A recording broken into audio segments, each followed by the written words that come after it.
হরে কৃষ্ণ। আজ 29শে চৈত্র 1432 ও 13ই এপ্রিল 2026 একাদশী বরুথিনী ও নীলের উপবাস। এই পবিত্র দিনে আমি শ্রীমদ্ ভাগবতম পাঠ করছি। আজ আমি পাঠ করছি শ্রীমদ্ ভাগবতমের চতুর্থ স্কন্দ দ্বিতীয় ভাগ পঞ্চবিংশতি অধ্যায় রাজা পুরঞ্জনের কাহিনীর শ্লোক 52 থেকে 56। হরে কৃষ্ণ কৃষ্ণ কৃষ্ণ হরে হরে, হরে রাম রাম রাম হরে হরে। শ্লোক 52। আসুরি নাম পশ্চাদ দাস্তয়া জাতি পুরঞ্জন গ্রামকং নাম বিষয়ং দুর্মদেন সমন্বিত। অনুবাদ: পশ্চিম দিকে ছিল আসুরি নামক দ্বার। সেই দ্বার দিয়ে রাজা পুরঞ্জন তার সখা দুর্মদের সঙ্গে গ্রামক নামক নগরীতে যেতেন। তাৎপর্য: নগরীর পশ্চিম দিকের দ্বারটিকে বলা হয় আসুরি, কারণ তা বিশেষ করে অসুরদের জন্য। অসুর হচ্ছে তারা যারা ইন্দ্রিয় সুখ ভোগের ব্যাপারে অত্যন্ত আগ্রহী, বিশেষ করে যৌন সুখ, যার প্রতি তারা অত্যন্ত আসক্ত। পুরঞ্জন বা জীব তার উপস্থের দ্বারা চরম সুখ উপভোগ করে, তাই সে গ্রামক নামক স্থানে যায়। জড় সুখভোগকে বলা হয় গ্রাম্য, এবং যেখানে মানুষ গভীরভাবে যৌন সুখ ভোগে লিপ্ত হয় সেই স্থানটিকে বলা হয় গ্রামক। পুরঞ্জন যখন গ্রামক নামক স্থানে যেতেন তখন তার সঙ্গে থাকত তার বন্ধু দুর্মদ। বিষয় বলতে আহার, নিদ্রা, ভয় ও মৈথুন, দেহের এই চারটি প্রয়োজনকে বোঝায়। দুর্মদেন শব্দটি এইভাবে বিশ্লেষণ করা যায়: দূর মানে দুষ্ট বা পাপী, এবং মদ মানে মত্ততা। জড়জগতের সঙ্গে সংশ্লিষ্ট প্রতিটি জীবকে বলা হয় মদ বা উন্মত্ত। বলা হয়েছে পিশাচি পাইলে যেন মতিচ্ছন্ন হয়, মায়াগ্রস্ত জীবের হয় সে ভাব উদয়, প্রেম বিবর্ত। কেউ যখন পিশাচগ্রস্ত হয় তখন সে উন্মাদ হয়ে যায়। উন্মত্ত অবস্থায় মানুষ আবল তাবল কথা বলে। তাই ইন্দ্রিয় তৃপ্তির বিষয়ে লিপ্ত হতে হলে অত্যন্ত প্রবলভাবে ভবরোগের দ্বারা আক্রান্ত ব্যক্তির সঙ্গে বন্ধুত্ব করতে হয়। আসুরি নাম পশ্চাৎ দাহ শব্দ গুচ্ছটির আর একটি বিশেষ অর্থ রয়েছে। সূর্যকে প্রথম দেখা যায় পূর্ব দিকে বঙ্গোপসাগরে, এবং ধীরে ধীরে তা পশ্চিম দিকে গমন করে। ব্যবহারিক অভিজ্ঞতায় দেখা গেছে যে পশ্চিম দিকের মানুষেরা ইন্দ্রিয় তৃপ্তি সাধনের ব্যাপারে অধিক আসক্ত। শ্রী চৈতন্য মহাপ্রভুও সেই সম্বন্ধে বলেছেন, পশ্চিমের লোক সব মূঢ় অনাচার। চৈতন্য চরিতামৃত আদি 10:89। যতই পশ্চিমে যাওয়া যায় ততই দেখা যায় মানুষেরা পারমার্থিক জীবনের প্রতি উদাসীন। দেখা যায় যে তারা বৈদিক আদর্শের প্রতিকূল আচরণ করে। সেই কারণে পাশ্চাত্যের মানুষেরা ইন্দ্রিয় সুখভোগের প্রতি অধিক আসক্ত। এই ভাগবতেও প্রতিপন্ন হয়েছে যে আসুরি নাম পশ্চাদ্দাহ, অর্থাৎ পাশ্চাত্যের মানুষেরা আসুরিক সভ্যতার প্রতি আগ্রহী। তাই শ্রী চৈতন্য মহাপ্রভু চেয়েছিলেন যে এই কৃষ্ণ ভাবনামৃত আন্দোলন পৃথিবীর পশ্চিম ভাগে যেন প্রচারিত হয়, যাতে জড় সুখভোগের প্রতি আসক্ত ব্যক্তিরা তার শিক্ষার প্রভাবে লাভবান হতে পারে। ইতি শ্লোক 52। শ্লোক 53। হরে কৃষ্ণ। নিরৃতির নাম পশ্চাদ দাস্তয়া জাতি পুরঞ্জন বৈশসং নাম বিষয়ং লুব্ধকেন সমন্বিত। অনুবাদ: পশ্চিম দিকস্থ আর একটি দ্বারের নাম নিরৃতি। পুরঞ্জন সেই দ্বার দিয়ে তার সখা লুব্ধকের সঙ্গে বৈশস নামক স্থানে গমন করতেন। তাৎপর্য: এখানে পায়ু সম্বন্ধে বলা হয়েছে। চক্ষু, মুখ ও নাসিকার বিপরীত দিকে পায়ু অবস্থিত। এই দ্বারটি বিশেষভাবে মৃত্যুর দ্বার। সাধারণত মানুষ যখন তার দেহত্যাগ করে তখন সে পায়ুর দ্বারা বহির্গত হয়, তাই তা অত্যন্ত বেদনাদায়ক। কেউ যখন মলত্যাগ করে তখনও সে বেদনা অনুভব করে।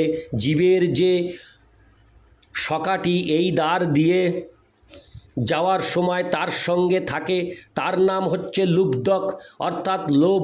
লোভের ফলে আমরা অনর্থক আহার করি এবং এই অত্যাহারের ফলে মলত্যাগ করার সময় বেদনা অনুভব হয়।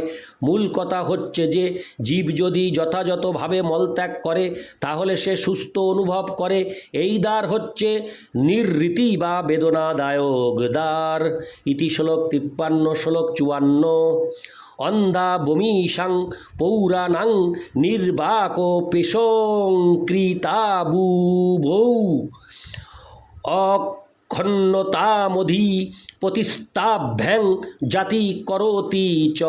অনুবাদ: সেই নগরীর বহু অধিবাসীর মধ্যে নির্বাক ও পেশস্কৃত নামক দুটি ব্যক্তি ছিলেন। যদিও রাজা পুরঞ্জন ছিলেন চক্ষুষ্মান নাগরিকদের শাসক, কিন্তু দুর্ভাগ্যবশত তিনি এই অন্ধদের সঙ্গ করতেন। তাদের সঙ্গে ইতস্তত বিচরণ করে তিনি নানা প্রকার কার্য করতেন। তাৎপর্য: এখানে জীবের হাত ও পায়ের কথা বলা হয়েছে। পা দুটি কথা বলে না এবং সেগুলি অন্ধ। কেউ যদি কেবল তার পায়ের উপর নির্ভর করে বিচরণ করে তাহলে কূপের মধ্যে পতিত হতে পারে অথবা পাথরে হোঁচট লাগতে পারে। এইভাবে অন্ধ পায়ের দ্বারা পরিচালিত হলে মানুষের জীবন বিপন্ন হতে পারে। কর্মেন্দ্রিয়গুলির মধ্যে হাত ও পা অত্যন্ত গুরুত্বপূর্ণ, কিন্তু তাদের দৃষ্টিশক্তি নেই, অর্থাৎ হাত ও পায়ে কোনো ছিদ্র নেই। তাই এখানে হাত ও পাগুলিকে অন্ধ বলে বর্ণনা করা হয়েছে। যদিও জীবের দেহে বহু ছিদ্র রয়েছে, তবুও তাকে হাত ও পায়ের সাহায্যে কাজ করতে হয়। জীব যদিও অন্য বহু ইন্দ্রিয়ের প্রভু, তবু যখন তাকে কোথাও যেতে হয় অথবা কোনো কিছু স্পর্শ করতে হয় তখন তাকে অন্ধ পা ও হস্তকে ব্যবহার করতে হয়। ইতি শ্লোক 54, শ্লোক 55। হরে কৃষ্ণ। সজর্হন্ত পুরোগত বিশুচীন সমন্বিত মোহং প্রসাদং হর্ষং বা জাতি জায়াত্ত যোদ্ভবম। অনুবাদ: কখনো কখনো তিনি বিশুচিন মন নামক তার প্রধান ভৃত্যের সাথে তার গৃহের অন্তপুরে যেতেন। তখন তার পত্নী ও পুত্রদের প্রভাবে মোহ, সন্তোষ ও হর্ষ উৎপন্ন হতো। তাৎপর্য: বৈদিক সিদ্ধান্ত অনুসারে আত্মা হৃদয়ের অভ্যন্তরে অবস্থিত। বৈদিক ভাষায় বলা হয়েছে হৃদয়ম আত্মা প্রতিষ্ঠিত। আত্মা হৃদয়ের অভ্যন্তরে প্রতিষ্ঠিত। জড়জগতের বদ্ধ অবস্থায় কিন্তু আত্মা সত্য, রজ ও তম এই জড় গুণগুলির দ্বারা আচ্ছাদিত এবং হৃদয়ের অভ্যন্তরে এই তিনটি গুণের প্রতিক্রিয়া হয়। যেমন কেউ যখন সত্যগুণে থাকেন তখন তিনি সুখ অনুভব করেন, কেউ যখন রজগুণে থাকেন তখন তিনি জড় সুখভোগের মাধ্যমে প্রসন্নতা অনুভব করেন এবং কেউ যখন তমগুণে থাকেন তখন তিনি মোহাচ্ছন্ন হন। এই সমস্ত মনের কার্যকলাপ এবং সেগুলি চিন্তা, অনুভূতি ও ইচ্ছার স্তরে কার্য করে। জীব যখন স্ত্রী, পুত্র ও কলত্রাদির দ্বারা পরিবৃত থাকে তখন সে মানসিক স্তরে কার্য করে। কখনো সে অত্যন্ত সুখী হয়, কখনো সে অত্যন্ত প্রসন্ন হয়, কখনো সে অপ্রসন্ন হয় এবং কখনো সে মোহাচ্ছন্ন হয়। সমাজ, মৈত্রী ও প্রেমের দ্বারা মোহাচ্ছন্ন হয়ে জীব মনে করে যে তার সেই তথাকথিত সমাজ, মৈত্রী, প্রেম, জাতীয়তাবাদ, গোষ্ঠী ইত্যাদি তাকে রক্ষা করবে। সে জানে না যে তার মৃত্যুর পর সে অত্যন্ত প্রবল জড়া প্রকৃতির হস্তে নিক্ষিপ্ত হবে এবং তার বর্তমান কর্ম অনুসারে তাকে একটি বিশেষ শরীর ধারণ করতে প্রকৃতি তাকে বাধ্য করবে। সেই শরীরটি মানুষের শরীর নাও হতে পারে।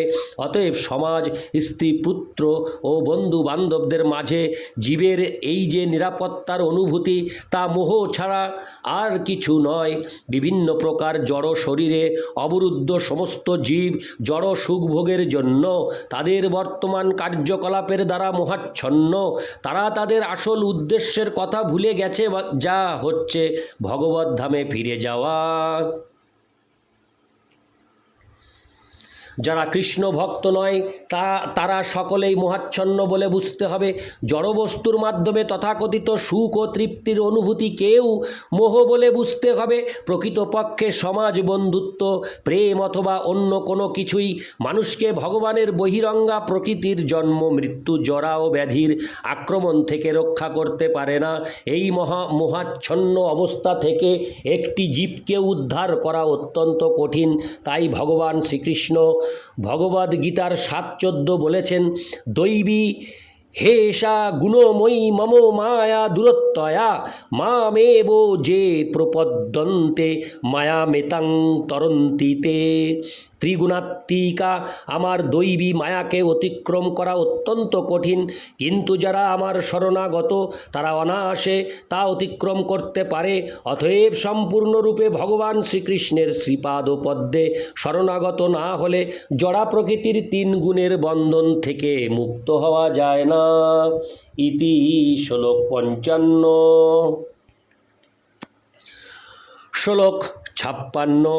এবং কর্মসু সংসক্ত কামাত্তা বঞ্চিত বুধ মহিষী যদ যদি হেত তত্ত্ব দেবান্নবর্তত। অনুবাদ: এইভাবে বিভিন্ন প্রকার মানসিক জল্পনা, কল্পনা এবং সকাম কর্মে আসক্ত হওয়ার ফলে রাজা পুরঞ্জন সম্পূর্ণরূপে জড় বুদ্ধির নিয়ন্ত্রণাধীন হয়ে বঞ্চিত হয়েছিলেন। বাস্তবিক পক্ষে তিনি তার মহিষীর সমস্ত বাসনা পূর্ণ করতেন। তাৎপর্য: জীব যখন অত্যন্ত মোহাচ্ছন্ন হয়ে যায় তখন সে তার পত্নী বা জড়বুদ্ধির নিয়ন্ত্রণাধীন হয়ে পড়ে। তখন তাকে ঠিক তার নির্দেশ অনুসারে আচরণ করতে হয়। বিভিন্ন শাস্ত্রে উপদেশ দেওয়া হয়েছে যে জাগতিক সুখের জন্য পত্নীকে গহনাগাটি দিয়ে এবং তার কথা মতো আচরণ করে সর্বদা তাকে সুখী রাখা কর্তব্য। তাহলে তার পারিবারিক জীবনে কোনো রকম অসুবিধা থাকবে না। তাই নিজের লাভের জন্য স্ত্রীকে সন্তুষ্ট রাখার উপদেশ দেওয়া হয়েছে। এইভাবে কেউ যখন তার পত্নীর ভৃত্যে পরিণত হয় তখন তাকে তার পত্নীর ইচ্ছা অনুসারে কার্য করতে হয়। তার ফলে মানুষ জড়জগতের বন্ধনে আরও বেশি করে জড়িয়ে পড়ে। বাংলায় একটি প্রবাদ রয়েছে যে কেউ যখন তার পত্নীর বিশ্বস্ত সেবকে পরিণত হয় তখন তার মান সম্মান ধূলিসাৎ হয়। কিন্তু অসুবিধাটা হচ্ছে এই যে পত্নীর আজ্ঞাকারী দাস না হলে পারিবারিক জীবনে অশান্তি দেখা দেয়। পাশ্চাত্যের দেশগুলিতে এই অশান্তির ফলে বিবাহ বিচ্ছেদের আইন হয়েছে এবং ভারতবর্ষের মতো আদি প্রাচ্যের দেশগুলিতেও স্বামী স্ত্রী আলাদা হয়ে যাচ্ছে। সম্প্রতি ভারতবর্ষেও বিবাহ বিচ্ছেদের আইন প্রচলিত হওয়ার ফলে সেই অশান্তিটি প্রত্যক্ষ করা যাচ্ছে। চিন্তা, অনুভূতি ও ইচ্ছার মাধ্যমে হৃদয়ের অভ্যন্তরে মন কাজ করছে এবং পত্নীর বশীভূত হওয়ার অর্থ হচ্ছে জড়বুদ্ধির বশীভূত হওয়া। এইভাবে মানুষ তার পত্নীর মাধ্যমে সন্তান উৎপাদন করে এবং মানসিক জল্পনা কল্পনার বশীভূত হয়ে নানা প্রকার কার্যকলাপের বন্ধনে আবদ্ধ হয়। ইতি শ্লোক 56। হরে কৃষ্ণ কৃষ্ণ কৃষ্ণ হরে হরে, হরে রাম রাম রাম হরে হরে। হরে কৃষ্ণ।